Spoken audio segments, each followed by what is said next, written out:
샬롬.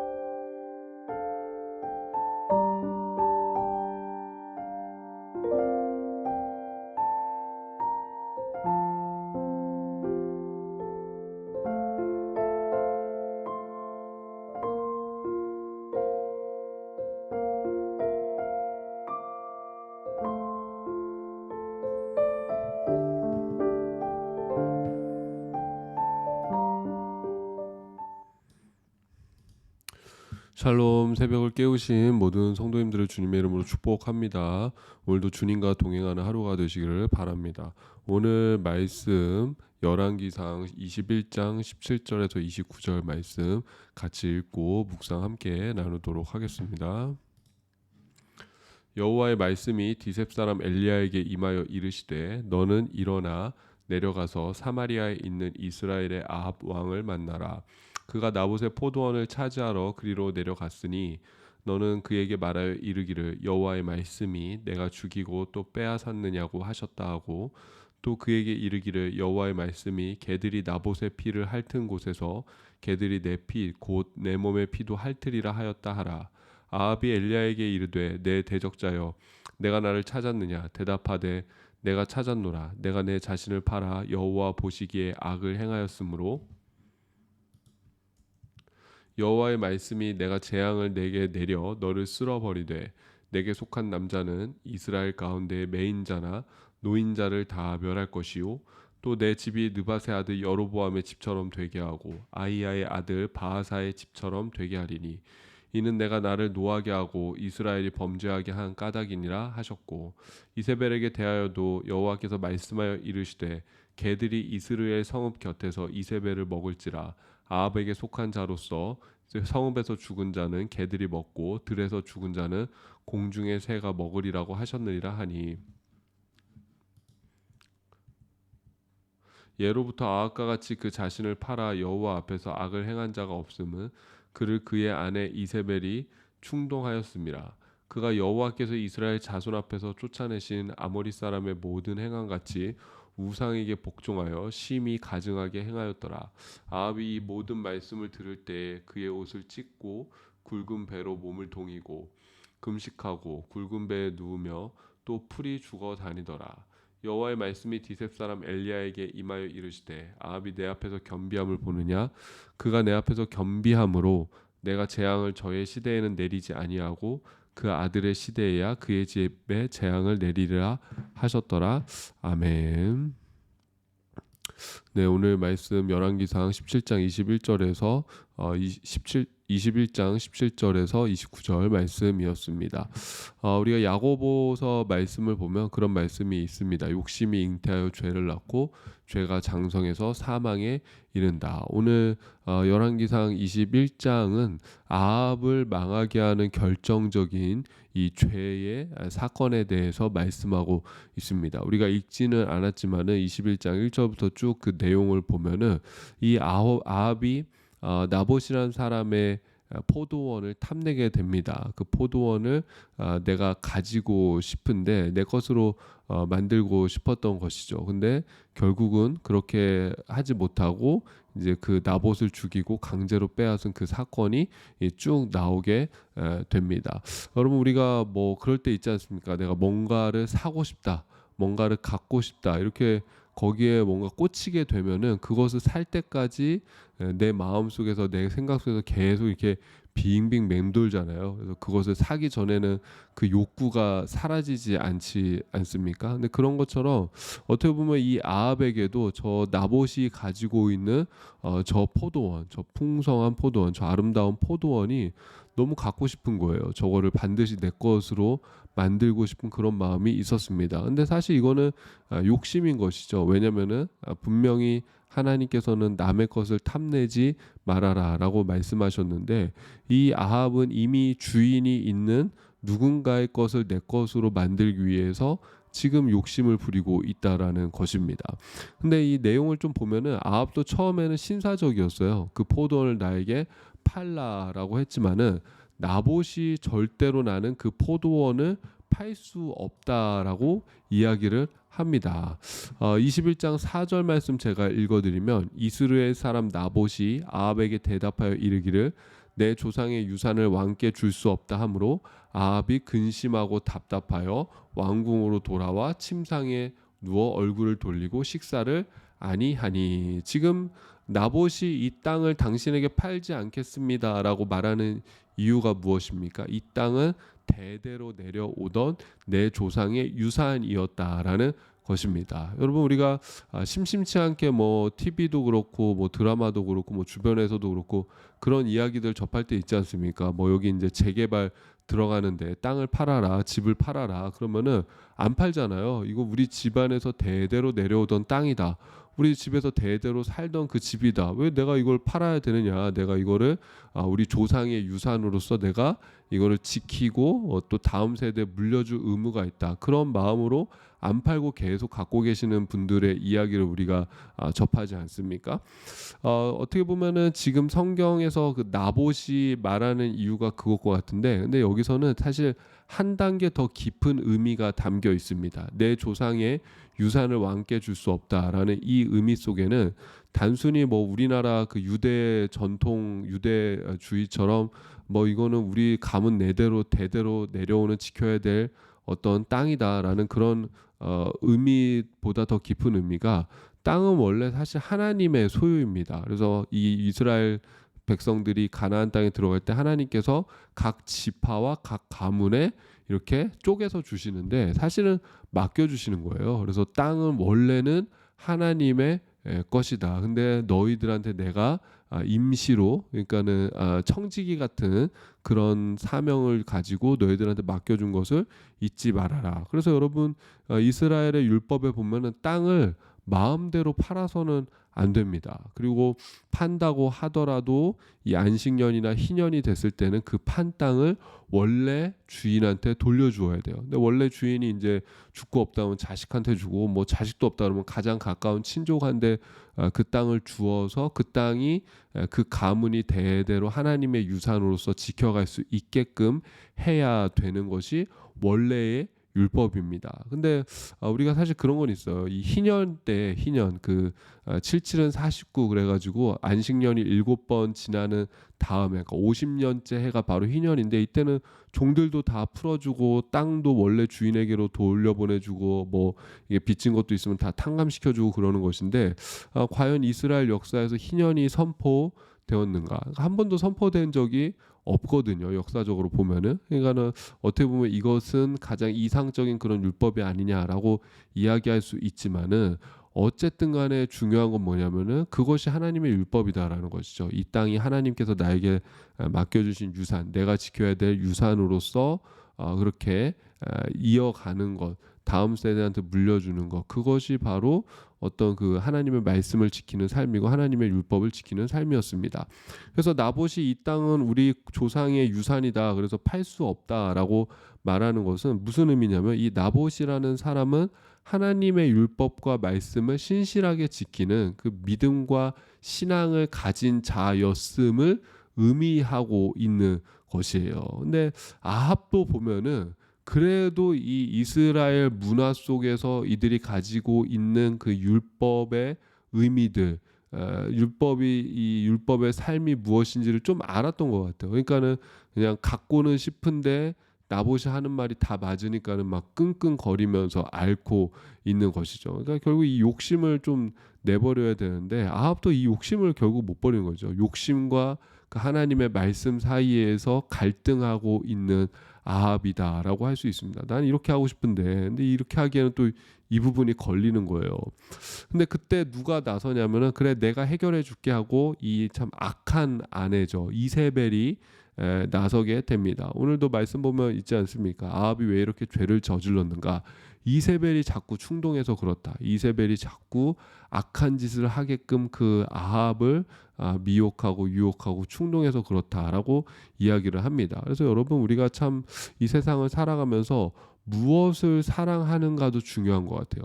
누구를 사랑하는가도 중요한 것 같습니다. 내가 이왕이면은 하나님의 뜻에 합한 것들을 내가 좋아하고 사랑하고 그것에 내 마음이 끌려야 되는 것이지, 내가 이거 가졌다가는 이거 취했다가는 이거 이대로 따라갔다가는 하나님과 멀어지는 것에 내 마음이 끌리면은 그때부터 우리의 괴로움이 이제 시작 되는 것이죠. 이 신앙의 문제가 발생하는 것이죠. 사람도 마찬가지인 것 같습니다. 뭐 그렇다고 해서 뭐 우리가 누군가를 차별해서는 안 되지만 분명히 내 신앙과 믿음에 유익이 되는 이들이 있고 또 내 신앙과 믿음에 뭐 이거 전혀 오히려 이 신앙과 믿음 하나님에게서 더 멀어지게 만드는 그런 사람들도 분명히 있습니다. 여러분 우리가 물론 내가 관계를 전혀 안 하고 살 수는 없지만 그래도 내 마음과 생각과 나의 어떤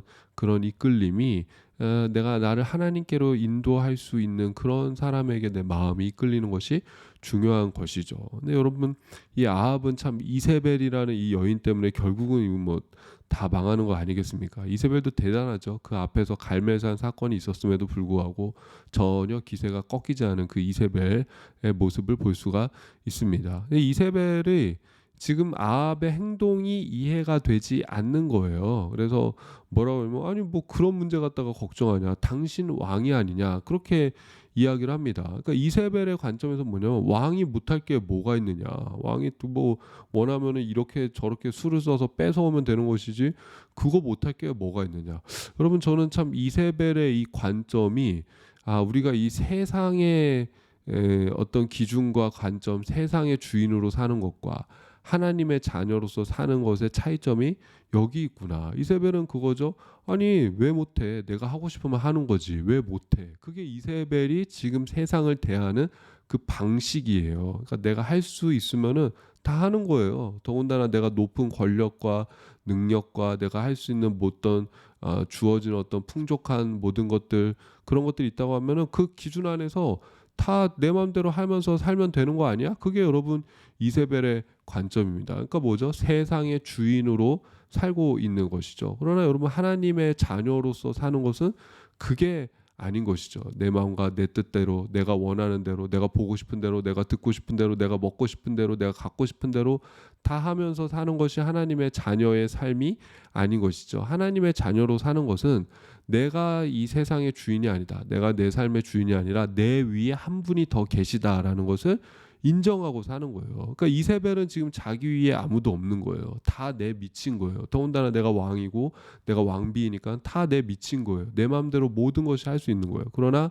하나님의 자녀는 그게 아닌 거예요. 내 위에 한 분이 더 계시다. 그러니까 여러분 이스라엘 왕과 세상 왕의 차이는 이스라엘 왕들은 그거를 인정해야 되는 거예요. 내 위에 내가 지금 이스라엘이라는 나라를 다스리고 있지만 내 위에 진짜 왕인 하나님이 계시다. 여호와 하나님이 계시다. 그거를 인정하는 왕은 선한 왕으로 이렇게 하나님의 인정을 받는 것이고 그걸 인정하지 않는 왕은 결국 악한 왕이 되는 것이고 하나님을 떠나게 되는 것이고 나라 전체에서 그 하나님을 외면하게 만드는 그런 이 우상 숭배의 죄를 짓게 만드는 것이죠.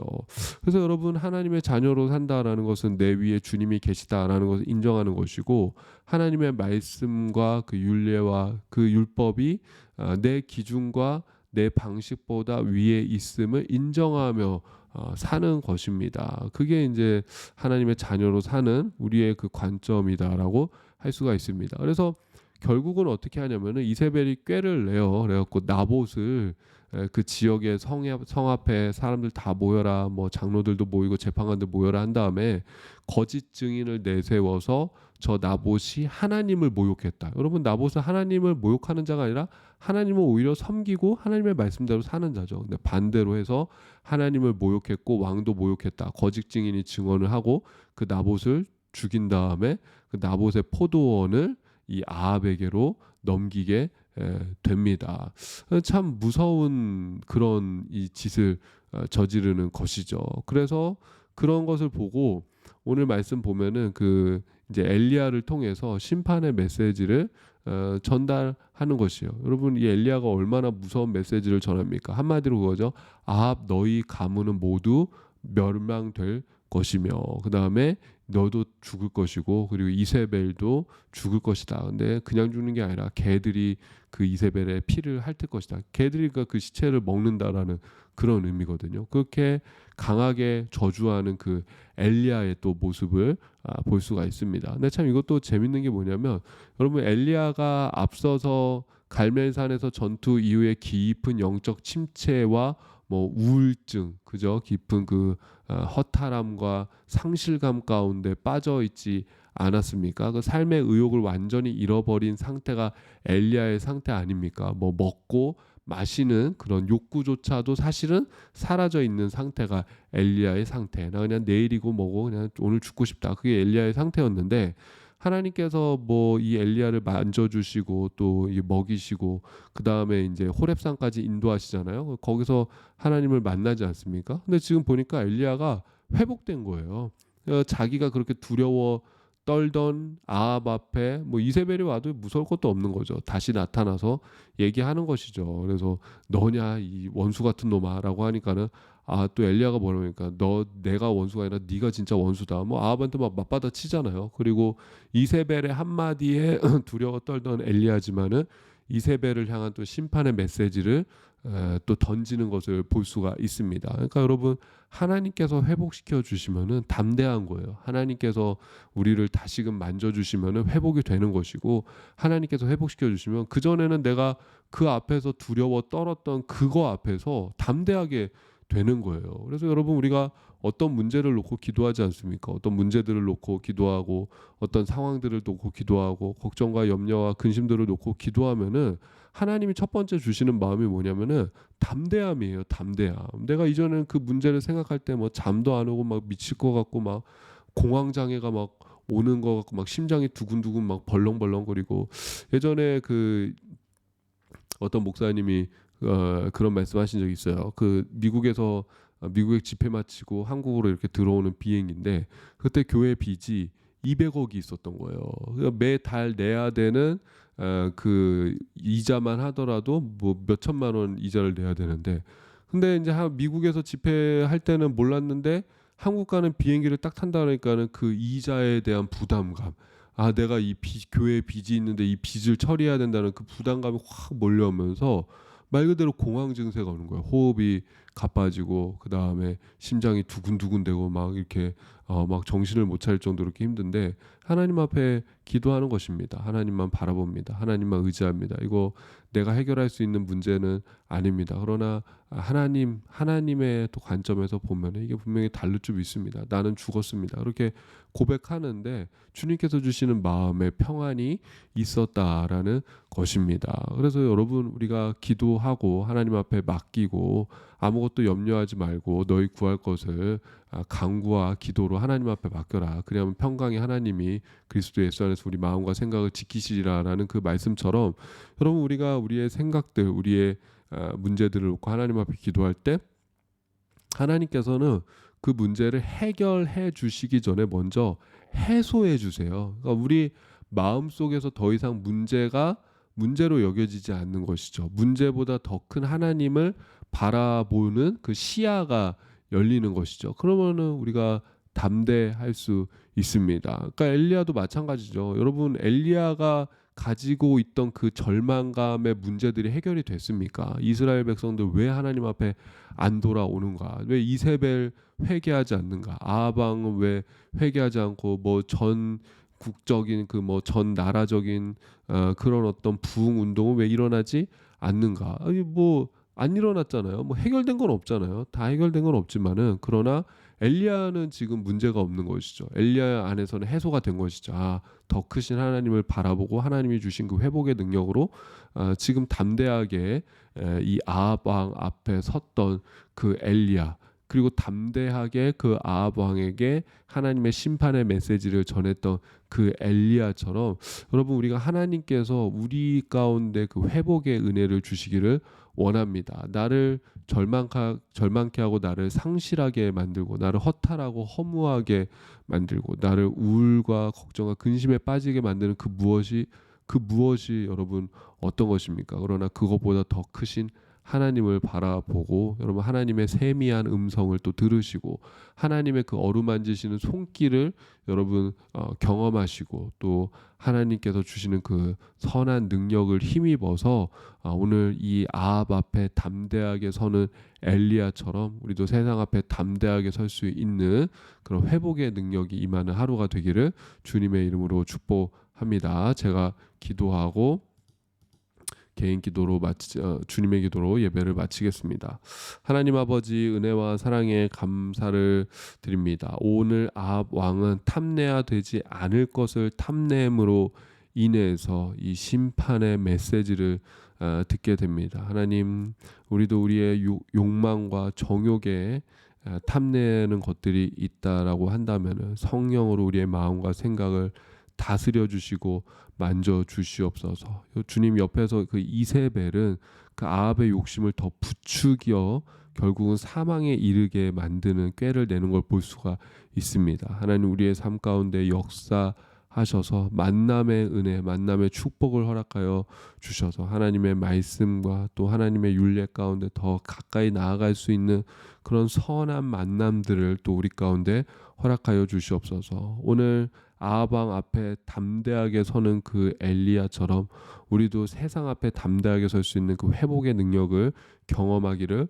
원합니다. 하나님 힘 주시고 용기 주시고 새롭게 하여 주시고 나를 답답하게 하고 숨막히게 하는 그 문제들 주님 앞에 와서 기도하오니 숨통이 트이고 마음이 평안해지는 하나님 그 해소의 은혜 우리 가운데 허락하여 주시옵고 무엇보다 하나님 내가 가지고 있는 그 답답한 문제보다 더 크신 하나님을 믿음의 눈으로 볼 수 있는 시야 영적인 눈이 열리게 하여 주시옵소서.